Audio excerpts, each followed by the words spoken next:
This video picks up those ideas of connection and disconnection and looks at them in the longer interwar period, in that period between the First World War and the Second World War. And what's really interesting in this period are the deliberate attempts to either maintain larger networks or to reduce them. And here's the plan. We'll look at the interwar period as a whole rather than that period just after the end of the First World War. And we'll look at the Great Depression and the outcomes of that traumatic economic event, particularly at the rise of autarky, which is a really important idea, and at the possibly counterintuitive idea that empires expanded between the First World War and the Second World War. They certainly didn't decline. In the previous video, we saw the devastation caused by the Russian Revolution and the immense toll of the Spanish flu. The war itself destroyed an awful lot of infrastructure, and that's important because buildings are expensive, and the war destroyed buildings and workers. In addition, things weren't simply destroyed, sometimes they were removed. During the war, Germany had removed useful infrastructure, industry from Belgium and taken it to Germany. After the war, the victors didn't move factories wholesale. Instead, they redrew maps and excised border regions that were industrial, removing them from Germany and taking them into their own states. The United States had contributed troops to the First World War and had engaged in that war towards its end. Although it was late to arrive, in the earlier stages of the war, it had funded European allies without directly engaging. As a result, Europe owed the United States a great deal of money. And because of the outcomes of the Treaty of Versailles, European victors decided that Germany owed them a great deal of money, that it owed them reparation for having started the war. In part, this was inspired by a sense of justice, that the war had been started by Germany, that they had fought actually quite willingly at the beginning, but that they were not directly responsible for the cost. On the other hand, though, the demand for reparations was a deliberate political maneuver to cripple the German economy. And it was seen as such by economists at the time. And as a side note, the United States President Woodrow Wilson was absent from negotiations due to illness that was probably the Spanish flu. Historians expect that he would have argued for a more inclusive peace, one that was not intended to cripple the German state. But the 1920s are actually a period of economic boom. And that's because the United States fed money into the system, and the flow of money creates wealth. The diagram is an interesting one, and it shows the origin of money in the United States as United States investors put their money into the rebuilding of Europe. And that money is then used to repay war debts held by the United States.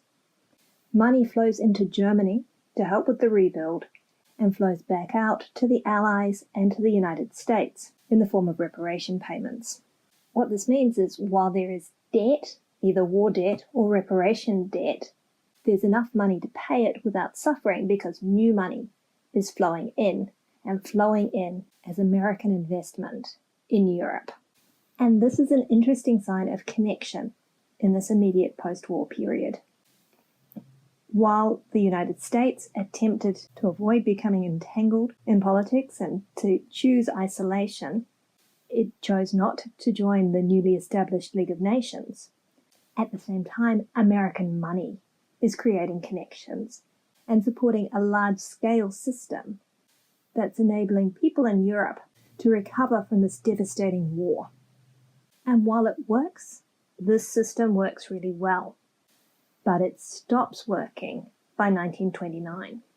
The flow of American money into Europe has already slowed because there are opportunities to invest within the United States, and they're becoming more profitable than European investments. And it comes to a grinding halt at the end of 1929.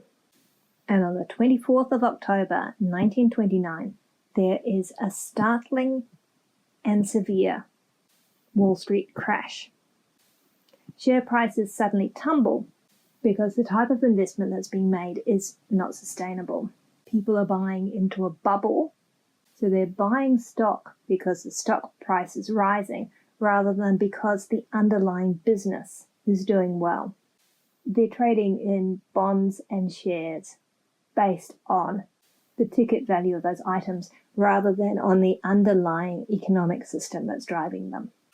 Investment becomes quite complicated in terms of what people are actually investing in, and often it's not in real businesses, but in the potential sales of businesses or in expectations of how those businesses will perform in the future. As a result, bubbles burst. And this one burst on the 24th of October 1929 with devastating results. It was devastating in the moment as people were suddenly, immediately, less wealthy than they had been the day before. Personal wealth was destroyed. In addition, people and businesses responded to the sudden crash of paper values in a variety of ways which made the crisis worse. The United States government tightened the money supply. Individual citizens tightened their spending and tried to hoard their money. And businesses cut production because production includes costs. And they didn't have the money to cover those costs. As a result, they didn't have the products to sell either. And that flow of money abruptly stops. So it's not that suddenly there was a whole lot less wealth in the world on the 25th of October 1929. It's that the flow of money ground to a halt, and so the flow of goods and of services abruptly stopped as well. And because of the connections in this period, what happens in the United States has a severe impact worldwide. It takes a little while to cause crises elsewhere, but not very long at all. It's transmitted through that suddenly not flowing money, and it spreads very quickly to Europe. The diagram on this slide shows per capita income in a range of countries. You can see the sudden dip in the top line as the aftermath of the Wall Street crash is felt. Looking at this, you can see that there is a slight time lag as these systems go into collapse. But there is a very clear drop in per capita income in the United States and in a range of other places. You'll notice on this diagram that Germany is particularly hard hit, as is Argentina. You can understand Germany being hard hit because while the flow of money in from the United States stops, it's still expected to make its reparation payments. Argentina is hit because it's a primary producer, and primary products are hard hit. The graph on this slide shows the price of a range of primary products. And looking at the 1920s, you can see that slump in the value of primary products. The graph is messy, there are lots of ups and downs. The various primary products don't all do the same thing at the same time, but you can still pick out that slump where things collapse a bit in the 1920s, and that's for a number of reasons. Partly it's because there are good harvests, and so there's a lot of product. Supply is up, demand remains constant, and so suppliers need to reduce their prices. Partly it's because there are new methods for producing things. Rubber, for example, has new processes, which means that old rubber can be reclaimed and resold, again increasing supply and reducing prices. And partly the reduction in prices is because cheaper replacement products become available. So the emergence of oil and synthetic fabrics hurt the value of coal and cotton. And this is important because most of the world's population was involved in primary production. And the fall in prices during the 1920s and then the reduction of consumption following the Wall Street crash in 1929 hurt a lot of people all around the world. These graphs are interesting. Ignore the red line, it's referring to 2008 and discussing the economic situation in 2008 in comparison to the economic situation following the Wall Street crash. The scale along the bottom shows months since the Wall Street crash. So 36 months is 3 years. And you can see the decline that continues for about 3 years after that Wall Street crash, and then some improvement in economic conditions. But the graphs show that remarkable decline. It shows the decline as a proportion of what had been going on in 1929. And you can see that sharp decline in industrial production and the decline in trade. And that decline in trade is in part because people don't have so much money or are unwilling to spend it, and in part because of what the Great Depression triggers. And what the Great Depression triggers is disconnection. The spread of the Great Depression illustrates how closely much of the world was connected in the first half of the interwar period. It spreads around the globe quickly. Some places are exempt because they're not connected up. China largely doesn't notice the Great Depression. It's not connected into the world system at this point, or it's not part of that post-war financial system, and it's not a recipient of American money. Similarly, the Soviet Union is not a market economy. It's already sought to isolate itself and to concentrate production within its own borders, and it doesn't feel the Great Depression the way that it is felt in the United States, in Canada, in South America, in Australia, in New Zealand, and in Europe. But in those places, as a response to this economic crisis, the policy of autarky becomes very attractive. And autarky is the idea that a state should supply its own wants. But rather than look to international trade, a state should look to establish its own supplies of whatever it is that it wants, whether it's raw materials or it's manufactured goods. And this is an attractive idea. Rather than employ somebody in another state, you'll employ somebody within your own. Rather than send your money overseas to buy goods, you'll spend it in country. The problem with it is that often it's actually cheaper in the long run to employ experts to produce whatever it is that you want produced, while creating your own expertise in other areas and then trading those goods. That can lower the overall cost of production, and it can lead to better goods, meaning that consumers get better products. International trade can benefit all parties, and while it looks good to spend money in country, that means that other places probably won't be spending their money on your goods either, reducing the flow of money, possibly reducing the quality of goods, and probably decreasing consumer choice and consumer happiness. But when there's a global financial crisis going on, it's very attractive, and in the wake of the Great Depression, it was a popular policy. Now, the rise of empires plays into this. It's a popular policy in the United States which increases tariffs, introduces quotas, and makes international trade more difficult. And one of the ways that international trade can be made more difficult is for a state to lower the value of its currency. In this period, by abandoning the gold standard and floating the currency. What that means is the value of the currency fluctuates against other currencies, and currency exchange becomes more difficult. It also means that currencies can be artificially devalued, so that products from that place seem cheaper, and imports into that place seem more expensive. And governments can manage to do that. It's a way of creating a trade barrier. Some governments also directly chose to hold on to money by defaulting on loan payments, defaulting on reparation payments, and defaulting on paying out on government bonds. Again, reducing trust and reducing the sloshing around of money, which actually makes us all feel wealthier.